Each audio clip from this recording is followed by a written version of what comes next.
तो दोस्तों पिछले पार्ट में हमने देखा कि काइल निकोल की फैमिली को छोड़कर एडम के पास आ जाता है। अब बहुत से ऐसे सवाल हैं जो कि काइल को एडम से पूछने थे, तो चलिए जानते हैं। तो एपिसोड की शुरुआत में हम निकोल को देखते हैं जो कि कॉफी बना रही थी। वो जब काइल के रूम में जाती है तो काइल अपने बाथटब में सो रहा था, लेकिन तभी अचानक से काइल के बाथटब में पानी भरने लगा और काइल डूब जाता है। अब तभी चिल्लाते हुए निकोल की आँख खुलती है, यानी कि ये निकोल का सिर्फ एक सपना था। निकोल स्टीफन से कहती है कि मुझे काइल की टेंशन हो रही है, आखिर काइल ठीक भी है या फिर नहीं। इधर दूसरी तरफ हम काइल को देखते हैं जिसे एडम अपने घर लेकर जाता है, लेकिन काइल तो लगातार उससे अपने सवालों के जवाब पूछ रहा था। तब एडम कहता है कि तुम्हें धीरे धीरे करके अपने सारे सवालों के जवाब मिल जाएंगे। अब जब काइल पानी का गिलास उठाने के लिए जाता है तो गिलास मूव होकर दूसरी तरफ चला गया। काइल कहता है कि ये कैसे हुआ। तब एडम उसे बताता है कि ये मैंने अपनी पावर से किया है और ऐसी पावर्स तुम्हारे पास भी हैं, बल्कि तुम्हारे पास तो मुझसे भी ज्यादा हैं, लेकिन तुम्हें इन्हें यूज करना सीखना होगा और वो तुम्हें मैं सिखाऊंगा। अब इसके बाद एडम काइल को अपने बारे में बताता है। वो कहता है कि जब मैं अपनी माँ के पेट में था तब साइंटिस्टों ने मुझ पर एक्सपेरिमेंट किए जिससे मैं था तो ह्यूमन ही, लेकिन मेरे पास सोचने और समझने की शक्ति बहुत ज्यादा थी और इसके साथ ही साथ कुछ पावर्स भी थी। मैंने बड़े होने पर अपने दिमाग का यूज करके कई सालों तक एक प्रोजेक्ट बनाया और मेरे उस प्रोजेक्ट को बनाने का सिर्फ एक ही मकसद था और वो मकसद ये था कि मेरे प्रोजेक्ट के पास इंसानों से भी ज्यादा सोचने की शक्ति हो। लेकिन फैसिलिटी वालों की मुझ पर नजर थी और वो हमेशा मेरे प्रोजेक्ट को मुझसे छीनना चाहते थे और मेरा वो प्रोजेक्ट कोई और नहीं बल्कि तुम हो। हाँ, मैंने ही तुम्हें बनाया है, लेकिन अब फैसिलिटी वाले तुम्हें ढूंढ रहे हैं, इसलिए मैंने तुम्हें सेफ रखने के लिए यहाँ बुला लिया। काइल एडम की बातें सुनकर हैरान था, लेकिन जल्दी उसे भी एडम की बातों पर यकीन हो जाता है। खैर अब जब काइल जॉस से वीडियो कॉल पर बात कर रहा होता है तो तभी उसके पास टॉम फोर्स आता है और हमें ये पता चलता है कि टॉम फोर्स फैसिलिटी के लिए नहीं बल्कि एडम के लिए काम करता है। एडम ने अपनी और काइल की प्रोडक्शन के लिए यहाँ पर इसे रख रखा है। खैर अब अगले दिन से ही काइल की प्रैक्टिस शुरू हो जाती है। इधर दूसरी तरफ हम निकोल को देखते हैं जो कि अभी भी काइल को नहीं बुला पा रही थी। काइल भी अपनी फैमिली को बहुत ही ज्यादा मिस करता है, वो उन सब की एक पिक्चर ड्रॉ करता है। खैर अब इसके बाद हम अगले दिन देख पाते हैं कि काइल धीरे धीरे करके अपनी शक्तियों को सीखने लगा है, लेकिन अब तभी प्रैक्टिस के दौरान एक गोली आकर सीधे एडम की छाती में लगती है, जिससे कि एडम वहीं पर मारा गया। दरअसल ये हमला उन फैसिलिटी के लोगों ने किया था। अपने दोस्त को अपनी आंखों के सामने मरता देख टॉम फोर्स जल्दी से भागते हुए फैसिलिटी में जाता है और वहाँ जाकर उसने एक टाइम बम सेट कर दिया जो कि अगले कुछ ही मिनट्स में फट जाएगा। इसके बाद टॉम फोर्स एक रूम में पहुँचता है जहाँ एक्सेस नाम के एक प्रोजेक्ट को रखा गया था। ये भी काइल की तरह एक प्रोजेक्ट है जिस पर फैसिलिटी वाले अपना एक्सपेरिमेंट कर रहे थे। अब तभी टॉम फोर्स को बाकी कैमराज के जरिए पता चलता है कि काइल भी उसका पीछा करते करते वहाँ पर पहुँच गया है। काइल जैसे इस प्रोजेक्ट के रूम के पास पहुँचा तो वो देखता है कि उसे कुछ अजीब सा महसूस हो रहा है। इधर उस प्रोजेक्ट के शरीर में भी बेचैनी होने लगी। अब तभी पीछे से टॉम फोर्स आकर काइल को बेहोश कर उसे वहाँ से ले जाता है।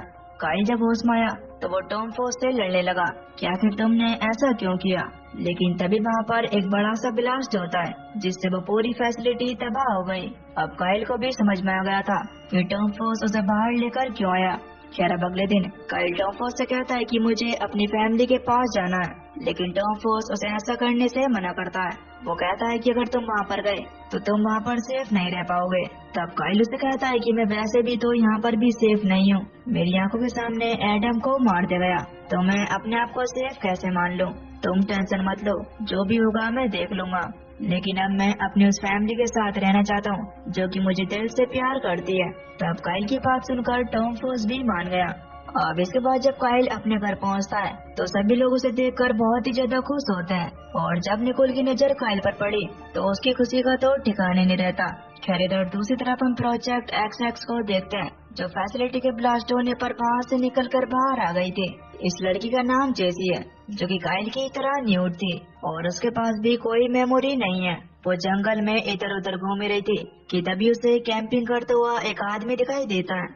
वो आदमी जेसी की बॉडी को देखकर उस पर फिदा हो गया और वो उसके करीब आने लगा, लेकिन तभी जेसी उसके ऊपर अटैक कर देती है और उसने अपने एक हाथ से उसे उठाकर उसे जान से मार दिया। अब हम इससे ये तो समझ पाते हैं कि जेसी के पास भी अच्छी खासी पावर्स हैं। इधर दूसरी तरफ हम मेडाकॉर्प नाम की एक कंपनी को देखते हैं और हमें पता चलता है कि वो जो फैसिलिटी थी वो मेडाकॉर्प का एक हिस्सा थी। जहाँ का जो हेड था उसे पता चलता है कि फैसिलिटी तबाह हो गई है और उसमें जो प्रोजेक्ट एक्सएक्स थी यानी जेसी वो जिंदा है, लेकिन वो वहाँ से भाग निकली है। तब हेड एक एजेंट होलेंडर को अपने पास बुलाता है और उसे बताता है कि तुम्हें जेसी के बारे में पता लगाना है और उसे यहाँ मेरे पास पकड़ कर लाना है। अगले दिन जब एजेंट होलेंडर जंगल में पहुंची तब उसे वहाँ पर वही मरा हुआ आदमी दिखाई देता है। उसे पता चलता है कि जैसी यहाँ पर आई थी। इधर दूसरी तरफ हम जैसी को देखते हैं जो कि अब शहर के एक पार्क में आ गई थी। वहाँ पर सभी लोग उसे देख कर हैरान थे। जैसे एक बड़े आदमी के पास जाकर बैठ जाती है और फिर वो उसके फेस को टच कर कर देखने लगी, जिससे वो बड़ा आदमी भी खुश हो जाता है। अब तभी उसके पास एक बोल आती है, वो उसे उठाकर खाने लगी, लेकिन बोल के ज्यादा कठोर होने पर वो उसे नहीं खा पा रही थी। अब तभी एक बच्चा अपने उस बोल को लेने के लिए आता है। तब जैसी बहुत ही अजीब तरीके से बिहेव करती है। ये देखकर वो बच्चा डर कर वहाँ से भाग गया। अब तभी काइल भी वहाँ से गुजरता है। काइल को देखकर जैसी की हार्ट बीट तेज होने लगी। दोस्तों, काइल और जैसी के बीच जरूर कुछ न कुछ तो रिलेशन है, पर ऐसा क्या है ये तो हमें आगे पता चलेगा। खैर, काइल यहाँ पर जैसी को नहीं देख पाता और वो वहाँ से चला जाता है। इधर हम निकोल को देखते हैं जिससे मिलने के लिए एडम का एक दोस्त आया था।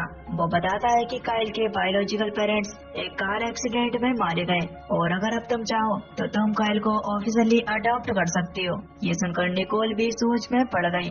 दूसरी तरफ हम लोरी और जोस के साथ काइल को देखते हैं जिससे मिलने के लिए वहाँ पर एमेंडा आई थी।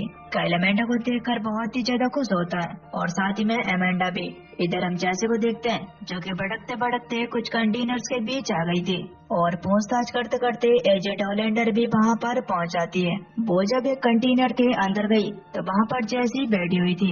होलेंडर जैसी से बात करते हुए बड़े प्यार से उसके पास जाती है और तभी अचानक से उसने उसकी बॉडी में एक इंजेक्शन लगा दिया, जिससे कि जैसी वहीं पर बेहोश हो गई। उसे वहाँ पर जैसी द्वारा बनाई हुई बहुत सी ड्राइंग दिखाई देती है, यानी कि जैसी के पास भी काइल की तरह ड्राइंग बनाने की एबिलिटी है। वहाँ पर उसे काइल की बहुत सी ड्राइंग दिखती है। और दोस्तों, इसी के साथ इसका ये पार्ट यहीं पर खत्म हो जाता है। अब आगे हमें पता चलेगा कि जैसी और काइल का क्या रिलेशन है और क्या ये मेडाकॉर्प के लोगों से बच पाएंगे। और जल्दी इसका अगला पार्ट भी आएगा। तब तक आप लोग चैनल को सब्सक्राइब कर बेल नोटिफिकेशन को ऑल पर सेलेक्ट कर लो ताकि अगले पार्ट की नोटिफिकेशन आपके पास सबसे पहले आ सके। तो चलिए मिलते हैं अगली वीडियो में। तब तक के लिए till then take care, love you, bye bye.